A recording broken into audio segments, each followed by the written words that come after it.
Good afternoon and welcome to Volunteering Victoria's webinar series. I'm Sarah Sterling and I'm really excited to be back for our first webinar of 2020. Off the back of Christmas, we've decided to focus our first webinar of the year on recognising the contribution of our volunteers.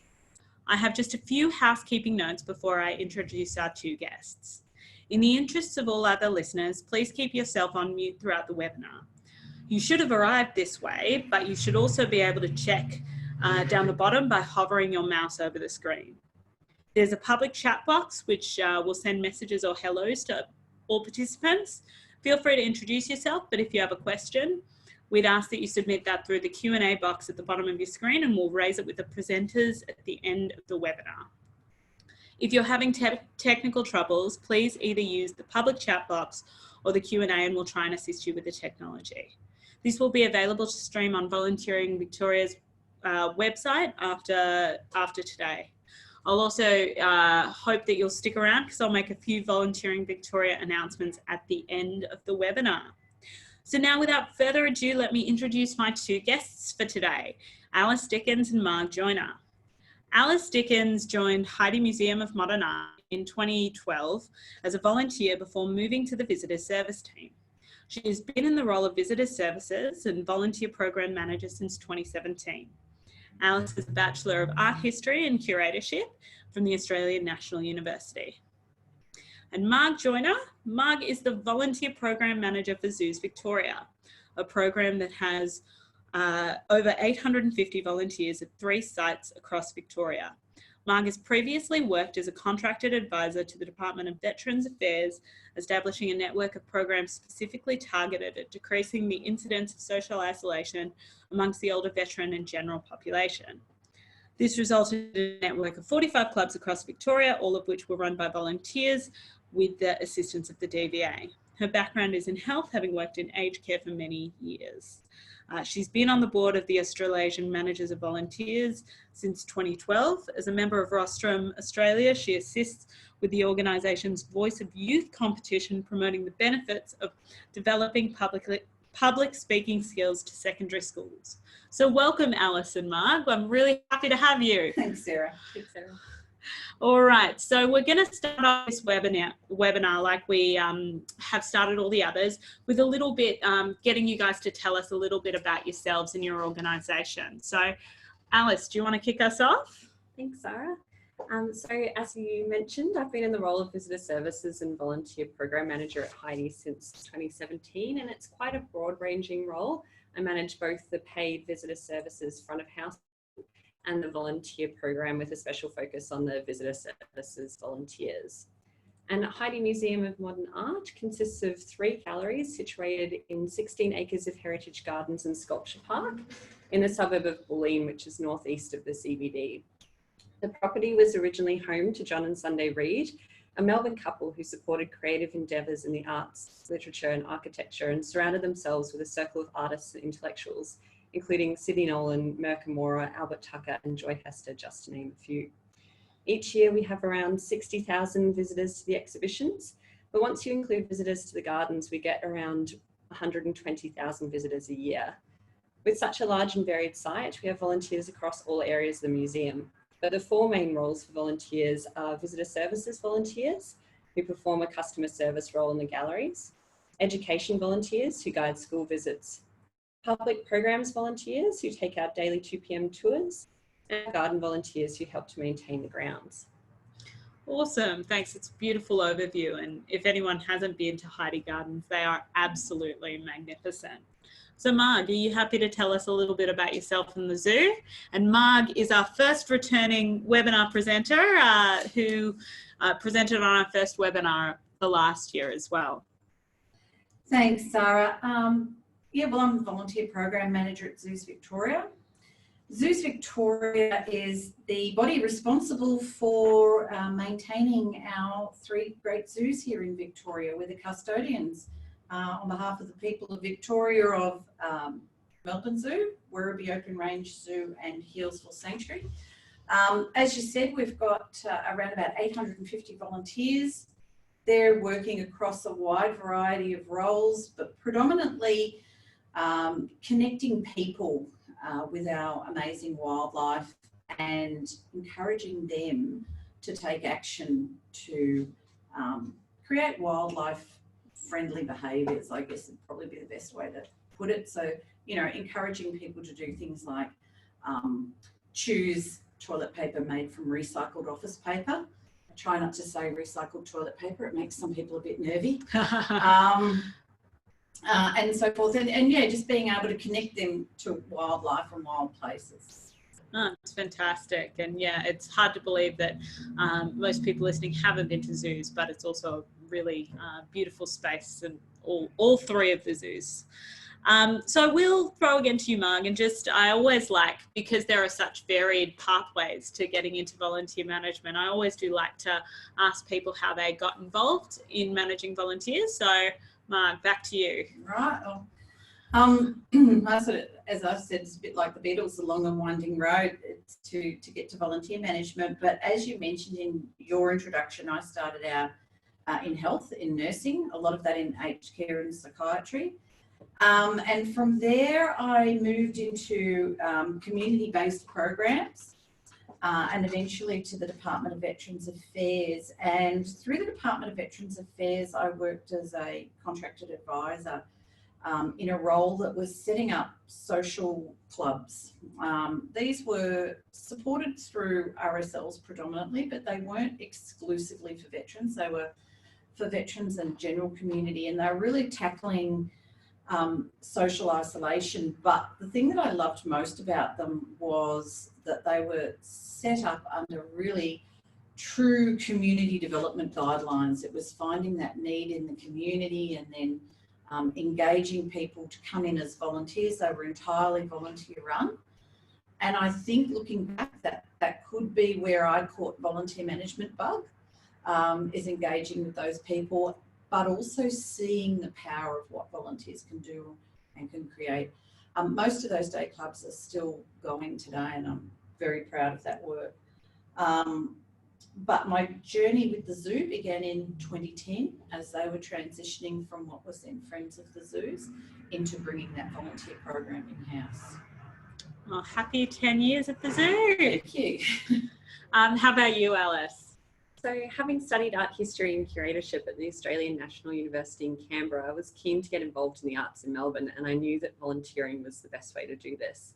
So I began volunteering at Heidi, and then after a couple of years, I moved into a paid role there and was in visitor services, but I was also given the role of looking after the volunteer roster. So I guess that's where, as Marg said, I got the volunteer manager bug. And then when the role came up as visitor services and volunteer program manager, my experience already looking after the roster and my existing relationship with both paid and volunteer staff made me a good fit for the role. So working more closely with the volunteer team was always a big draw card for me in my role. And so in that sense, I fell into the role of volunteer manager, but I'm so glad I did, as it's such a rewarding position, and I've been lucky to meet so many amazing and passionate people. It is. That notion of falling into a volunteer management role is a really common one, which is why I like to ask about everyone's superhero origin story. So moving on to the subject of today's webinar, and I'll throw back to you, Alice. What do you think, why do you think volunteer reward and recognition is important? And what do you consider the difference, I guess, between reward and recognition activities, just so we, you know, are all talking the same language here before we get into the specifics? I feel that volunteer reward and recognition isn't just important, it's really essential. Volunteers come to volunteering for a number of reasons, whether that's to gain new skills as a pathway to employment, to feel like they're making a difference, or to connect with their community. But really they stay because they feel valued and appreciated. Reward and recognition is how we demonstrate to our volunteers that they're an essential part of the organisation and that what they do with us really makes a difference. I think that reward and recognition really go hand in hand. There are a few events or awards where we also recognise the contribution of our volunteers, but I would suggest that where reward is more concrete and allocated to special gifts or events, recognition is something that we do every day. We recognise our volunteers by welcoming them for their shifts, providing a nice space for them to enjoy their break, spending time getting to know them, offering ongoing training and support, and always thanking them to let them know that we appreciate their time. Absolutely. What are your thoughts, Mark? Look, I have to agree completely with Alice. It's not just important; it's essential, as Alice said.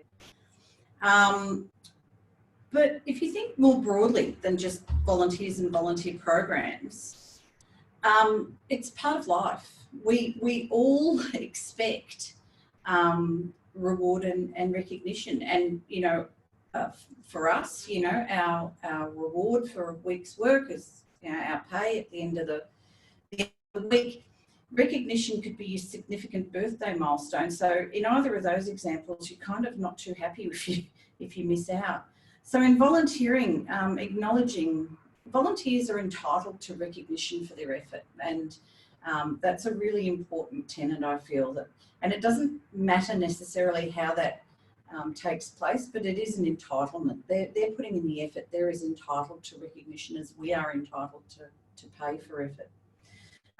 Reward, look, it could be access to a special experience. It could be a token gift. As Alice said, it doesn't necessarily even have to be something physical. It's that thank you at the end of the day. Recognition, twofold for me. So it can be recognition of a special achievement or a milestone, such as a year of service, or recognising talents that the volunteers have themselves and supporting them in their growth on their volunteering journey. So this could be done in providing access to a volunteering pathway or special training.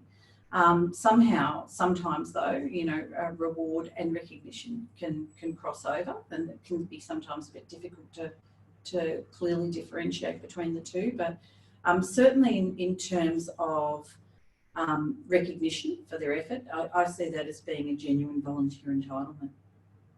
Absolutely. I think just to underline that thank you at the end of the day often is, so appreciated as the highest, form of recognition and reward. But talking, I guess, about how we position reward and recognition within our organisations, because sometimes these things can cost money or expend time and effort, what messages do you give senior managers about the importance of devoting resources to ongoing reward and recognition for volunteers? And I'll throw to you again, Alice, if that's all right. So I guess knowing how tricky it can be for some other organisations to garner support for volunteer programs, I'm lucky that much of the battle for reward and recognition programs at Heidi was already fought before I came into my role. Despite this, volunteer programs are often not prioritised, especially when they sound like just a bit of fun. And we do have to remind our senior management team that we're an organisation where we rely on our volunteers to open our doors, and therefore volunteer satisfaction is vital to the continued sustainability of our organisation. Cutting funds to the volunteer snack jar may seem like an easy way to save money, but in the long term, it could end up costing Heidi a lot of unhappy volunteers. Never mess with volunteer snacks. No. That's smart. How do you position volunteer recognition to senior leadership?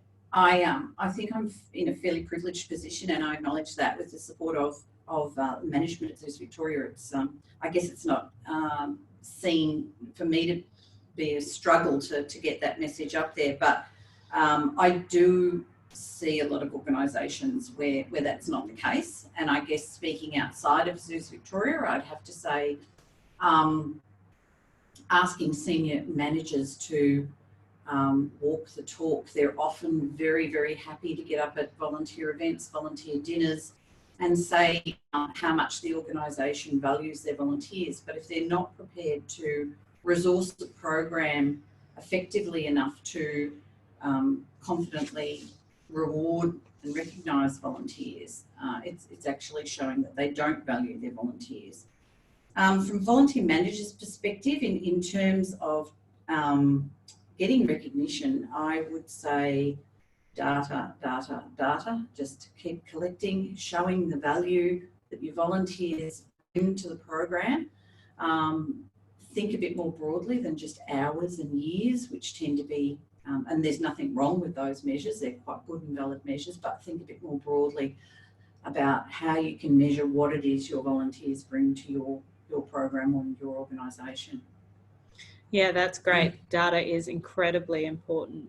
So moving on, speaking about sort of day-to-day recognition, I guess I'd like to ask you, Alice, first, how does volunteer reward and recognition inform your practice on a day-to-day basis?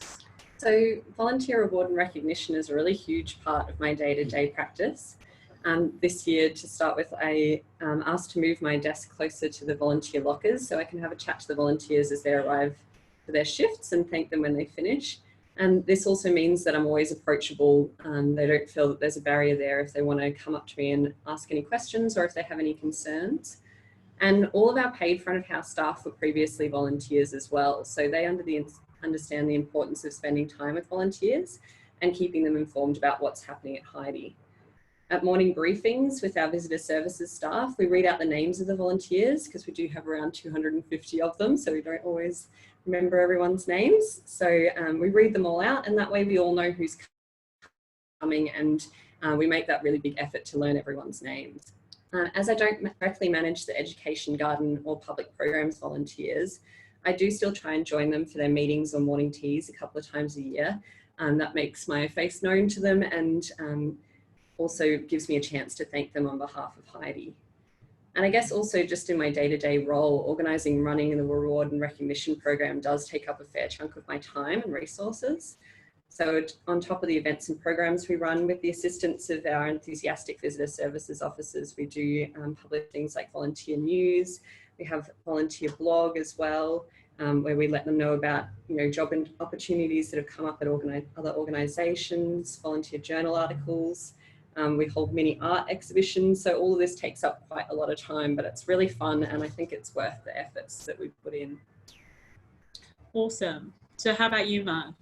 For me, on a day-to-day basis, it's probably a little bit different. I'm not working operationally with a lot of the volunteers, although we do have volunteers working in the corporate offices where I'm situated.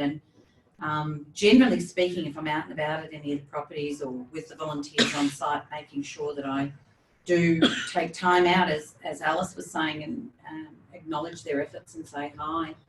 But I guess from my perspective, because we've got fabulous staff at each of our sites that are managing the volunteers operationally, our volunteer coordinators, is being able to ensure that I can support them. So if they're having an event, that I'm able to make sure that it's well enough resourced, that we've budgeted for that, and where possible attending these things, because that gives me further opportunity to connect with the volunteers. But strategically, it's more ensuring that budget's allocated and resourcing for events, especially sort of big things such as our years of service events and National Volunteers Week, those sorts of things. Yeah, so it's such an important role, actually, that advocating behind the scenes to actually make sure that they're, it's seen as important enough to reflect in a budget, because so often we're asked to, make something out of nothing. We've just come back from celebrating Christmas, or the end of year festive season, and specifically, what, if anything, did you guys do for your volunteers? And I'll throw to Marg first. So two of our sites at Werribee at Healesville and Melbourne, I should say, the volunteers were part of the staff event. So all one big happy family, really.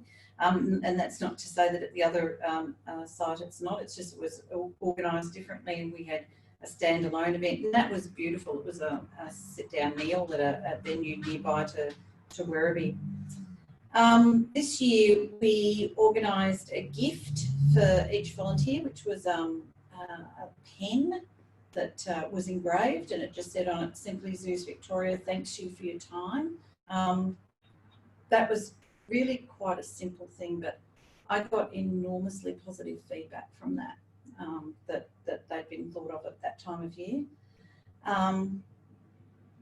So also with our volunteers, they tend to organise themselves into day groups. There's the every second Wednesday, or the, Friday Tuesday, crew, the Friday crew. So they also organise little events at the end of the year amongst themselves. But yeah, we certainly support our volunteers at that end of year time and make it regardless of how people view it culturally, that it is seen as the end of the year and a time of thanks for everything that's been given during that year. Absolutely, a good kind of celebration point. How about you, Alice? What did you guys get up to at Heidi? So each year we have a big end of year party, and we do get around 100 of our volunteers attending, which is pretty excellent. And we have a food truck that we bring in to cater for the volunteers, but we also complement this with salads and handmade desserts that all of the staff bring in. So we all bring a dish and share it. And I think that really means a lot to our volunteers. They really appreciate that we've all put that effort in to cook for them. And then at the actual event, we have speeches by myself and one of our co-directors, and we also give them a gift and hold a special raffle as well. So we'll get a raffle ticket and 3 people get a prize. But this year, all the volunteers got a gift bag with a selection of Heidi catalogues throughout time. So that was a pretty special gift this year. Yeah, it's awesome. So are there any other dates, times, days that you celebrate and acknowledge with your volunteers throughout the year, except for Christmas, which seems so long ago?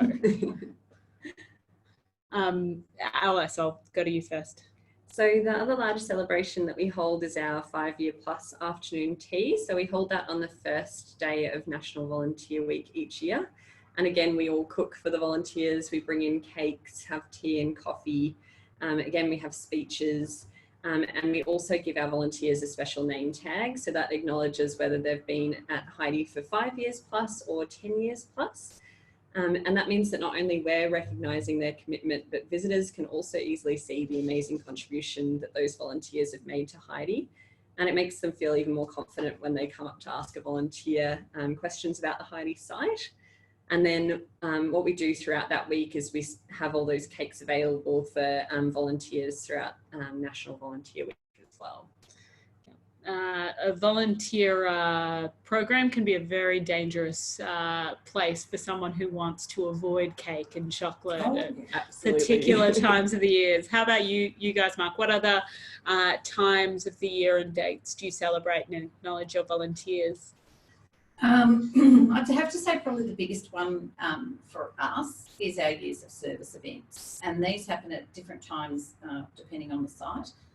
So this is again a bit like Heidi, where we're giving out acknowledgement of people's time and effort with us. So this is done in 5-year increments, so 5, 10, 15, where they'll get a pin, specially minted pin, certificate and gift. It's usually, a sit-down catered event with speeches and all the formalities. The thing about the pins is that I've just had one made that's a 40-year pin. Wow. So just getting a little bit mind-blowing. It's a fantastic contribution. And I have given one out. So 40-year pins. I guess in another sense, and not directly related to acknowledgement of volunteers singularly, but acknowledgement of the volunteer group and its worth to the organisation, is that we also run what we call update nights, where we're keeping the volunteers up to speed and informed and included in what's happening, and major projects and changes that are coming up and things like that, which, whilst it's not sort of a direct acknowledgement of individual volunteers, I think it speaks more broadly about the value of volunteers to Zoos Victoria and how we want to keep them engaged and involved with us. So, at each property we're running, probably 4 of those a year, so that's another 12 times. Which is fantastic, and I think it's a recognition that they're part of the Zoos Victoria workforce, and so just as worthy of updates and strategic kind of insight into where zoos are going as staff, and we know that often volunteers can miss out on those sorts of opportunities. Absolutely. So you did, Alice, mention National Volunteer Week, and National Volunteer Week is in May, and I hope everyone on the webinar today is familiar with when that is, because it's a fantastic time of year when a lot of organisations will acknowledge their volunteers. And every year there's a theme, and this year's theme is changing communities, changing lives. And I just think it's often interesting to flesh out what that kind of theme means. So do you have any thoughts on this, Alice? So I guess what this kind of brings up for me is that it really sums up what our volunteers do, but also how volunteering benefits the individual volunteers themselves. So not only can volunteering benefit communities and the individuals within communities, but it also benefits our volunteers and can change their lives for the better. And I think that's why many of the recognition programs that we run at Heidi are social events where volunteers can get to know each other better. By making friends within the walls of Heidi, our volunteers improve their mental health and well-being, reduce loneliness, and feel connected to their wider community. And it's the same in all volunteer roles, really. Absolutely. Any thoughts, Mark? Yeah, look, it's one of the consistent things that comes out of our volunteer satisfaction survey. It's the positive impact, as Alice has said, with social connectedness that volunteering has on our ZV volunteers. I guess as well as changing the lives of our volunteers are changing the lives of others. And hopefully that's also about changing attitudes towards animals and conservation in our planet. And we actually have now started to collect more and more data on just how that's occurring, with people, you know, pledging to blow bubbles at their next outdoor event, not release balloons and that sort of thing. So I think our volunteers are changing lives in a whole plethora of ways. Yeah, it's fantastic. And to throw it back to you, Marg, as your role is a little bit, you know, it's across 3 sites. So I guess I'm interested to know, how does being across 3 sites and not necessarily being on the same site as all the volunteers who you kind of look after, how does that inform how you manage volunteer reward and recognition, and how do you, I guess, ensure consistency within sites? Or, yeah, curious. I think the key to that is having standards, and standards that cover off on what I like to think of as the big and the little. So for Zoos Victoria, we kind of focus on the big, from my role, the years of service, National Volunteers Week, etc. But at the property level, the volunteer coordinators are making sure that they connect with their volunteers on a daily basis. So they're the ones that are going to thank the volunteers in a personal way for the work that they've done on that day, or be able to organise something for them at property level, like a special behind the scenes tour or event or something like that. Absolutely. Yeah, it can be really tricky. I imagine, you know, you mentioned before, Alice, that you get the opportunity to pop into the different events from time to time, despite not being their direct line management. And that's a good way to stay connected. Yeah, definitely. I think that's really important. Absolutely. So just to mention, I've only got a few questions left. So if anyone has any questions that they'd like to pose to Marg or Alice specifically about some of the initiatives that they've mentioned today, or potentially, you know, how they advocate for things, now's the time to get typing on those keyboards and submit those questions. I thought it is a good idea, something we do in training, to talk about low-cost favourites, because sometimes we can get a bit obsessed with how much money we have to spend per head, per volunteer, and how we can reward and recognise them for 50 cents per volunteer or $5 per volunteer. And I have found throughout the years that you can be so creative with a tiny budget. So I thought I'd ask you guys if you had any low-cost favourites, things that you've done that you found have been really impactful, and then I might share 1 or 2 that I have up my sleeve as well. So Alice, did you want to start? So the program that I'm most proud of that's a low-cost program is what we call Culture Club. So Culture Club is a monthly activity that we run for our volunteers, which is either a more social activity or an activity where volunteers can learn new skill or knowledge. We use Heidi's existing resources, networks and staff knowledge, and so we're able to put on an ever-changing program of activities, including things like visits to other institutions, art classes, games nights, social media classes, volunteer show and tells, and it all just costs the amount of the staff required to run the program and perhaps a little bit of wine and cheese. So we usually get between 10 and 20 volunteers for each session, but it's a rotation of different volunteers who come because each different activity will appeal to a different group. And because our volunteers have such varied interests and motivations for volunteering, we do try and have a balance between programs that would appeal to students, retirees, those interested in art, design, gardens, or those who just want to have a social event and get to know their fellow volunteers better. Absolutely. That sounds awesome. I might have to invite myself to your culture club one I day. think she had me at wine. Oh, and cheese. I can't go past a good cheese platter. How about you, Mark? Do you have any low-cost initiatives that you're proud of or found have been impactful? I really think that something you can't go past is something that is genuine and timely and personal. And so a couple of years ago, I had some cards specially printed up. Now, again, you know, I recognise the fact that not everybody has the capacity to do that, but even a handwritten note. The response that I've had to the cards, and these are cards that I'll send out if a volunteer coordinator contacts me and says that a volunteer has been ill or experienced a death in the family or had some sort of special joyous achievement, you know, won a community award or graduated from a course, had a baby, whatever. I'll sit and just write a very quick note to let them know on behalf of the organisation, either express condolences or congratulations or whatever is fitting.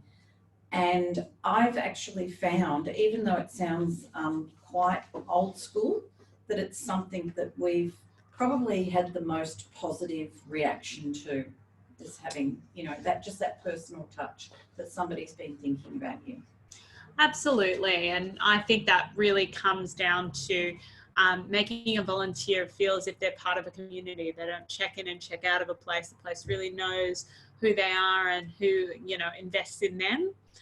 I also, you know, some of my favorite, you know, low cost ideas, I've recorded staff on video and burnt it to DVD and, you know, recorded just a 30-second message of thanks from all the staff in the building, from the CEO down to the program manager, and gave them that on the DVD. Probably cost about $30 all up. It did costed, you know, a huge amount of my sanity because I'm not the most tech savvy, but I think it, you know, was really, really strongly appreciated. The other thing you know, you can make them really aligned to the outcomes of your program. I was working on a children's literacy program and involving volunteers to support that. And while I couldn't get the volunteers new books each for National Volunteer Week, what I did was go to a whole bunch of op shops and find a whole bunch of old classic novels, you know, for 50 cents or $1 a pop, and wrote them a little nice inscription in there as well, which, you know, I found went over really, really well. So that's great. You know, moving on, and then we'll get to some of the questions that have been sent in. So thank you guys for writing those in. That's great. If you were starting to, both Marg and Alice, if you were starting to establish a volunteer program from scratch, what activities or elements would you put in place to effectively reward and recognise volunteers and make sure that all these considerations were taken into account right from the start? So I guess I think that especially when you have a large volunteer team, it's good to acknowledge that not all your volunteers are the same, and their differing motivations will mean that different forms of reward and recognition will appeal to each of them. I think an important first step would be to sit down and write a list of all the different motivations that volunteers have for helping out at your organisation, and think about how you could appeal to these motivations and make them feel recognised for the work they're doing. So for example, at Heidi, many of our volunteers come to us because they love art. So for us, giving them a Heidi membership so that they can view the exhibitions for free is a really great way to reward them for what they do. And I think that, you know, once you get to know your volunteer team and you know them really well, you don't need a lot of funds to create a really great reward and recognition program. A couple of carefully selected and targeted programs that appeal to your volunteer team can go a really long way. Absolutely. How about you, Marg? What would you suggest for those starting with new programs?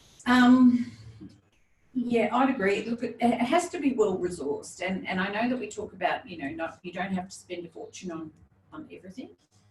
We've just talked about some of those low cost ideas, and that I think that is very important. But at the same time, the program does have to be well resourced, so that at times when you do need to put on activities, you're not scratching for budget for them. It also has to be timely and targeted and sincere. That'd be my 3 big things. Whatever you're going to do, it has to be targeted and timely and sincere. So I think most volunteers would rather hear, you know, thank you, Betty, for helping us with our education program today, which is quite specific. And I could really see the kids hanging off every word you said. Then, you know, here's a certificate, Betty, for helping us this year. Either works, I suppose, if your name's Betty, though. But, you know, being able to be truly engaged with that person and thank them, you know, as I say, in a sincere way and in a timely and personal way. Absolutely. I think, you know, making sure that you don't wait and aren't just providing a general thanks, but really going out of your way to notice what the volunteers are, you know, doing on an ongoing basis and contributing to the organisation is important. So before we get to everybody else's questions, I'll just ask whether there is anything you could do to reward or recognise volunteers that hasn't been covered yet, just so everyone has thoroughly picked your brains by the time we finish up this webinar. So how about you, Alice? Well, I guess similar to what Marg was saying about her events where volunteers can learn what's going on at the zoo, we hold curatorial briefings for each new exhibition. And again, that's kind of a training opportunity, but it's also a way to thank our volunteers, but also to recognise the fact that they're at Heidi because they want to learn more about the exhibitions. They want to get that extra insight into the way that curators and artists plan and execute our exhibitions. So that gives them that kind of, you know, really special behind the scenes view into what we do at Heidi. And we also do things like offer a couple of free spots for our volunteers in most of our public programs. So that could be, you know, art making workshops, visits to artist studios, things like that. And we also get things through our partner organisations. For example, Cinema Nova gives us 2-for-1 tickets that we can give to our volunteers. So we take advantage of those things when they come up. That's great. I think I have to start volunteering with both of you guys and quit my full-time job.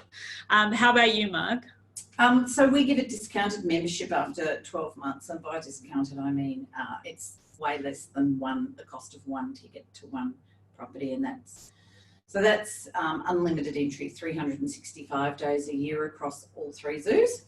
So after 12 months volunteering, every volunteer then is entitled to that discounted membership for as long as they keep volunteering with us. Where possible, we also include them in, I guess, for want of a better word, tasters of things to come.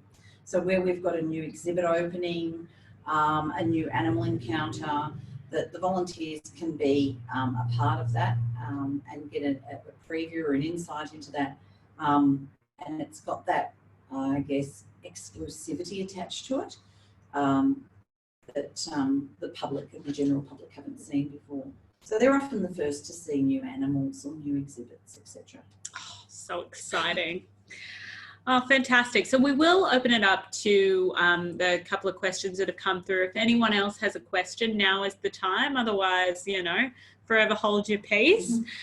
So the first question that's come through is around, I guess, being equitable in an organisations where some volunteers may give more or less in terms of their times, some who make a contribution on a weekly basis, whereas some may only volunteer on an annual basis. So I might, throw to you first, Marg, if you're happy to, share a little insight or how you might approach that.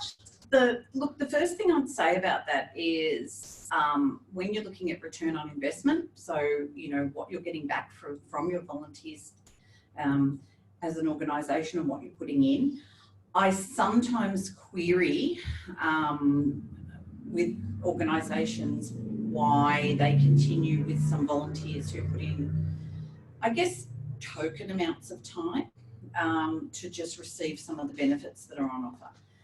That being said, one of the things that I'm very careful of is not differentiating hugely between, this person gives, a weekly contribution and this person gives so much per month, because I tend to look at it, I guess, a little bit like we look at monetary donations. And if you think about the Royal Children's Hospital appeal every year, across that ticker tape at the bottom is donations in the thousands from businesses through to Johnny, who's just emptied out his piggy bank, and they're all treated equally. And the fact of the matter is, with volunteering, some people have got an enormous amount of time to give, just like people sometimes have got an enormous amount of money to give.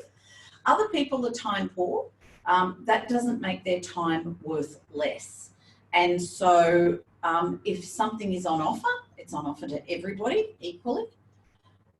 But if you have volunteers who you feel are just keeping themselves there on the books so that they get to come to the Christmas party, they get to go and see the free art exhibition or meet the first animal, then you have to really look at your own practice and policies around what you expect from volunteers, and is that being made clearly enough, and is that being managed well enough?